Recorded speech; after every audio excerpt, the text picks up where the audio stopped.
রহমানের বিরুদ্ধে সব মামলা ছিল ষড়যন্ত্রমূলক, মন্তব্য মির্জা ফখরুলের। ২১ আগস্ট গ্রেনেড হামলা মামলায় বিএনপির ভারপ্রাপ্ত চেয়ারম্যান তারেক রহমান সহ সব আসামি খালাস পায় স্বস্তি প্রকাশ করেছেন দলটির মহাসচিব মির্জা ফখরুল ইসলাম আলমগীর। রোববার যুক্তরাজ্য থেকে পাঠানো এক বিবৃতিতে তিনি এই স্বস্তির কথা জানান। বিচারপতি এ.কে.এম. আসাদুজ্জামান ও বিচারপতি সৈয়দ এনাদ হোসেনের সমন্বয়ে গঠিত হাইকোর্ট বেঞ্চ আজ রোববার ২১ আগস্টের গ্রেনেড হামলার মামলার এ রায় দেন। ফলে এই মামলায় বিএনপির ভারপ্রাপ্ত চেয়ারম্যান তারেক রহমান, সাবেক স্বরাষ্ট্র প্রতিমন্ত্রী লুৎফরজামান বাবর সহ দণ্ডিত সব আসামি খালাস পেলেন। এ বিষয়ে স্বস্তি প্রকাশ করে মির্জা ফখরুল বলেন, এই রায়ে প্রমাণ হলো আওয়ামী ফ্যাসিবাদী সরকার রাজনৈতিক উদ্দেশ্য প্রণোদিত হয়ে এই মামলাতে তারেক রহমানকে অভিযুক্ত করেছিলেন। তারেক রহমানের বিরুদ্ধে আনা মামলার অভিযোগ থেকে তিনি আইনগতভাবে মোকাবেলা করে উচ্চ আদালত থেকে বেকসুর খালাস পেয়েছেন। মির্জা ফখরুল বলেন, ঐতিহাসিক রায়ের মধ্য দিয়ে আবারও প্রমাণিত হল যে তারেক রহমানের বিরুদ্ধে আনা সব মামলায় রাজনৈতিক ষড়যন্ত্রমূলক ছিল। এ রায়ের পর বিকেলে নয়াপল্টনে বিএনপির কেন্দ্রীয় কার্যালয়ের সামনে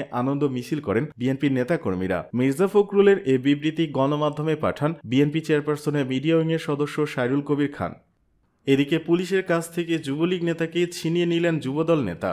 গাজীপুর সদর উপজেলার এক যুবলীগ নেতাকে আটক করে থানায় নেওয়ার সময় পুলিশের কাছ থেকে ছিনিয়ে নিয়েছেন এক যুবদল নেতা, এমন অভিযোগ উঠেছে ভাওয়ালনগর ইউনিয়নের যুবদল নেতা মামুন শিকদারের বিরুদ্ধে। শনিবার সন্ধ্যায় সদর উপজেলার ভাওয়ালগড় ইউনিয়নের মেম্বারবাড়ি এলাকায় এ ঘটনা ঘটে। ছিনিয়ে নেওয়া রাজু আহমেদ সদর উপজেলা যুবলীগের সহ সভাপতি এবং অভিযুক্ত মামুন শিকদার ভাওয়ালগড় ইউনিয়নের ৪ নম্বর ওয়ার্ড যুবদলের সাধারণ সম্পাদক। জয়দেবপুর থানার এসআই বাহার আলম জানান, গাজীপুর সদর উপজেলা যুবলীগের সহ সভাপতিকে আটক করে থানায় নিয়ে যাচ্ছে পুলিশ। প্রতিমধ্যে ভাওয়ালগড় ইউনিয়ন যুবদল নেতা মামুন শিকদার পুলিশের গাড়ি থেকে আসামিকে ছিনিয়ে নিয়ে যায়। এ ঘটনায় যুবদলের সাধারণ সম্পাদক মামুন শিকদারকে ইউনিয়ন বিএনপির পক্ষ থেকে কারণ দর্শানোর নোটিশ দেওয়া হয়েছে। ভাওয়ালগড় ইউনিয়ন যুবদলের আহ্বায়ক শরীফুল ইসলাম শরীফ ও সদস্য সচিব রফিকুল ইসলাম রবিনের স্বাক্ষরিত ওই নোটিশে জানানো হয়, যুবদল শাখার ৪ নম্বর ওয়ার্ডের সাধারণ সম্পাদককে সংগঠনের গঠনতন্ত্র বিরোধী কার্যকলাপের অভিযোগে কারণ দর্শানোর নোটিশ প্রদান করা হয়েছে। সংশ্লিষ্ট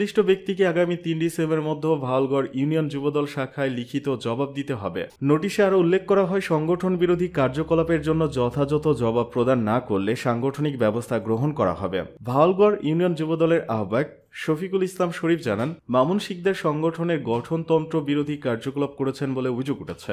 এজন্য তাকে কারণ দর্শানোর নোটিশ দেওয়া হয়েছে। যথাযথ জবাব প্রদান না করলে প্রয়োজনীয় সাংগঠনিক ব্যবস্থা গ্রহণ করা হবে। জয়দেবপুর থানার ভারপ্রাপ্ত কর্মকর্তা ওসি আব্দুল হালিম জানান, প্রাথমিক জিজ্ঞাসাবাদের জন্য রাজু আহমেদকে থানায় নিয়ে আসার সময় জোরপূর্বক ছিনিয়ে নিয়ে যায় যুবদলের নেতাকর্মীরা। এই ঘটনায় আইনানুগ ব্যবস্থা নেওয়া হবে। বোল্ড অ্যান্ড লাউড স্ট্যান্ডের জন্য বিএনপিকে ধন্যবাদ, মন্তব্য হাসনাতের। বিএনপিকে ধন্যবাদ জানালেন বৈষম্য বিরোধী ছাত্র আন্দোলনের আহ্বায়ক হাসনাত আবদুল্লাহ। রবিবার নিজের ভেরিফাইড ফেসবুক আইডিতে দেওয়া এক পোস্টে বিএনপিকে ধন্যবাদ জানান তিনি। হাসনাত তার পোস্টে লিখেছেন, এমন বোল্ড অ্যান্ড লাউড স্ট্যান্ডের জন্য বিএনপিকে ধন্যবাদ। পোস্টের মন্তব্যের অংশে বিএনপি একটি বিবৃতি শেয়ার করেছেন তিনি। জানা যায়, রবিবার সকালে সংবাদ সম্মেলন করে বিবৃতিটি পাঠ করে শুনিয়েছেন বিএনপির সিনিয়র যুগ্ম মহাসচিব অ্যাডভোকেট রুহুল কবির রিজভী। সংবাদ সম্মেলনে রিজভী বলেন, দুনিয়া কাঁপানো ছাত্র জনতার রক্তাক্ত অভ্যুত্থানের মুখে কুখ্যাত গণতন্ত্রের ঘাতক শেখ হাসিনা ভারতে পালিয়ে যাওয়ার পর দেশের স্বস্তি শান্তির অভাবনীয় স্বর্ণদ্বার উন্মোচিত হয়েছে। দেশের চতুর্দিকে গণতন্ত্রের উত্তরণের সম্ভাবনায় জন উল্লাস দেখা দিয়েছে। ১.৫ দশকের জগদ্দল পাথর অপসারণ হয়েছে মানুষের স্কন্দ হতে। জাতি ধর্ম বর্ণ নির্বিশেষে সকলেই যখন একটি স্বস্তির নিঃশ্বাস ফেলছেন, তখন বাংলাদেশে ১.৫ দশকের সন্ত্রাসী মাফিয়া লীগের রক্তাক্ত তাণ্ডবে সুষুপ্তিতে থাকা ভারত সরকার সর্বস্ব হারানোর বেদনাবিদ্ধ অস্থিরতা আর অস্বস্তি বিস্ময়কর রকমের প্রকট হয়ে উঠেছে।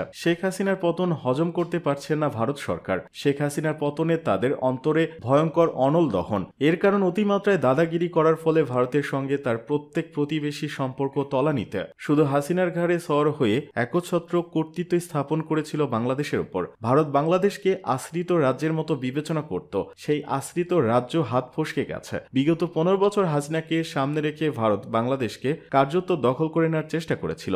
এখন বাংলাদেশকে আবার কিভাবে তাদের করতলে নেওয়া যায়, সেই লক্ষ্যে তারা নীল নকশা করছে।